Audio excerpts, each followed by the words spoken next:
Laken Riley and this act. We, on the show, were following the back and forth between AOC and Marjorie Taylor Greene, and it was an interesting contrast between the two of them, how one was pleading for people who've already broken the law to come into the country and wanting them to continue to break the law, whereas the other, Marjorie Taylor Greene, was speaking about the impacts of illegal immigration and how it results in the death of American citizens. And we also saw from Alabama Senator Katie Britt, as she was saying what was happening, sending the bill back and forth to the Senate for some amendments. Now it's going to Trump's desk. The measure named for the 22-year-old Georgia nursing school student who was murdered has divided Democrats, but it's passed. It's going to Trump's desk. Going to be the first thing that he signs into law. And it's not even Friday yet. Here's the deal. The Republican-led House on Wednesday passed the Laken Riley Act, a strict immigration detention measure named for Laken Riley, murdered last year by an illegal. The legislation aimed at clamping down on people in the U.S. illegally who commit nonviolent crimes like theft is expected to be the first bill that Trump signs. Did he just sign it? He may have just signed it. He may have literally just signed it. The House vote. Here, let me do a refresh on this. Any updates here?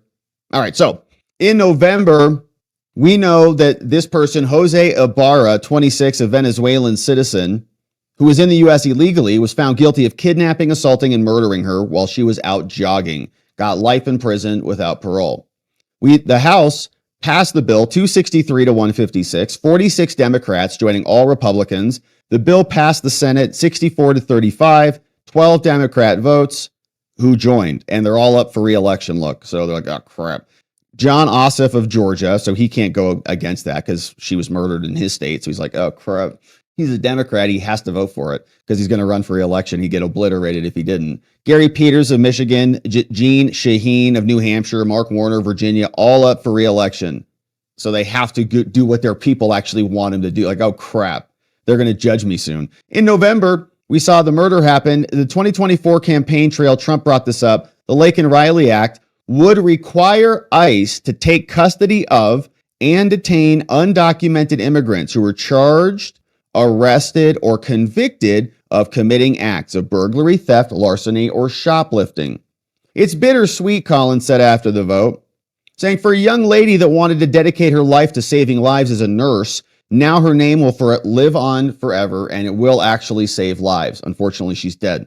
An earlier version of the bill also passed, but last time, right, the Democrats ignored it, and Joe Biden never supported it. So now it's moving forward, and we've got both houses. You don't have more murderers of innocent people because of an open border, said Trump. The Senate adopted 2 amendments that trigger mandatory detention of unauthorized illegals.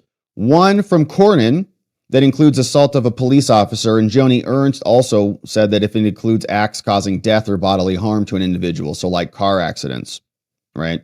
You're an illegal, you get into a car accident, somebody's injured or killed, you're getting locked up. Passage of Laken Riley Act comes in the midst of a long debate. Democrats don't know how to handle this. The politics have shifted the issue to the right. Immigration ranked as the 4th biggest concern, and many people voted for Trump over Harris because of it. Addressing the divide, House Democrats are saying members will have to vote with their districts. And I forget NBC News. Every time you highlight something, it does that because it's terrible. So they're going to have to figure it out. Democrats trying to navigate the politics of it all. Laken Riley's father told NBC News he was grateful for lawmakers who did this, and we're happy with how things have turned out in the aftermath. So that is good news. And I guess we'll see if Trump maybe signed it. I mean, he may have done it already. Let's see. Not seeing anything immediately like on CNN, but they do have this article, which looks fun. Says that Trump is imposing MAGA rule on the government hour by hour. Man, it looks like they're kind of nervous over there. Sounds like they're like panicking. Like how getting worse by the minute. Trump is acting on his campaign promises. His 3-day sprint contrasts sharply with the disarray that happened in the first term. And it's sending almost hourly shockwaves throughout the government. the legal system, the science community, and around the world. Amazing. In his zeal to make good on his pledges, Trump is delivering gift after gift to America, making progress towards the conservative goals that he developed. After a stunning outburst of executive power, the United States is already a different country. An official Washington is a changed town since he took the oath on Monday. Amazing. Isn't it amazing? And his conservative overhaul is almost certainly getting started now. Rubio's also out there in a flurry of activity that's happening almost too swiftly to follow. CNN's head spinning. Well, I was explaining yesterday, it's disorienting. Wow, a functional government. This is unusual. Trump is giving his critics every reason to think their worst fears will be realized. Yeah, that's true. On Wednesday, on each of his days back in the White House so far, Trump rained blow after blow on liberal government. What? Spelling out just how heavy a price Democrats will pay for what they've done.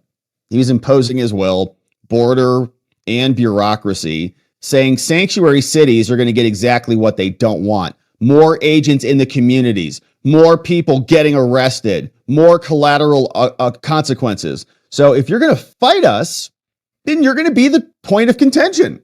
We'll bring it to you. Thousands more active duty troops were ordered to the southern border 2 days after Trump declared a national emergency to facilitate these new deployments. They put government employees in all federal DE programs on paid leave as a first step to dismantling the programs, right? Paid leave for now. Trump's national security advisor, Mike Waltz, sent home 160 national security aides, pending a staffing review designed to align the critical body that they say is keeping America safe. The Justice Department halted agreements that would require police departments to reform. A day after the pardoning, he unconditionally pardoned 2 other officers for their role in the death of someone else called Karen Hilton Brown, directing federal health agencies to pause external communications. That's the blackout. Amid expectations of a big change, the associate AG has told the DOJ to pause their cases, pulled out of the WHO, freed Stuart Rhodes, the Oath Keepers. And now they're saying tech right now. It's saying, well, he's not reforming big tech. Yeah, he is. He's bringing him into his fold. Putin. And now Trump feels no limits. Man, you can almost like the nervousness is almost palpable over there. And that's happening at CNN. That's a fun one.